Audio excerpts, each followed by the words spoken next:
घने जंगल में एक दरिया के किनारे एक चंचल बंदर रहता था जिसका नाम मंगू था। मंगू दिन भर पेड़ों पर झूलता, फल खाता और नदियां किनारे बैठकर नजारे देखता। लेकिन एक चीज थी जो उसके दिल को बेचैन कर देती थी। जीरे के आम।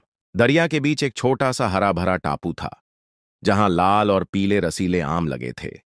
मंगू रोज उन्हें देखकर ललचाता, मगर तैरना न आने के कारण जा नहीं पाता था।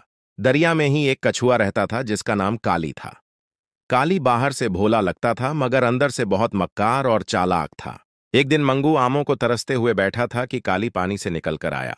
अरे मंगू भाई, क्या बात है? आज उछलते कूदते नहीं दिख रहे।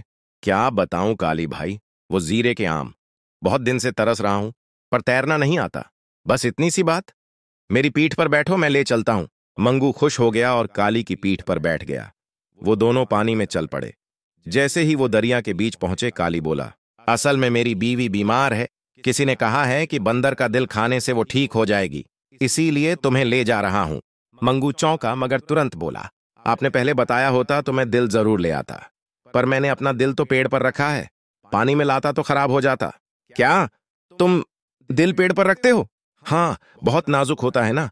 आप मुझे वापस ले चलो, मैं लेकर आता हूं। काली ने लालच में आकर नाव मोड़ दी। जैसे ही किनारे पहुंचे, मंगू कूदा और पेड़ पर चढ़ गया। ओ काली, तुम्हें लगा मैं बेवकूफ हूं? दिल कभी जिस्म से अलग होता है। तुम धोखा देना चाहते थे, मगर मैं तुमसे ज्यादा चालाक हूं।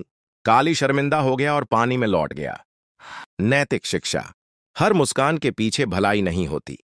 समझदारी और होशियारी मुश्किल वक्त में सबसे बड़ा सहारा होती है।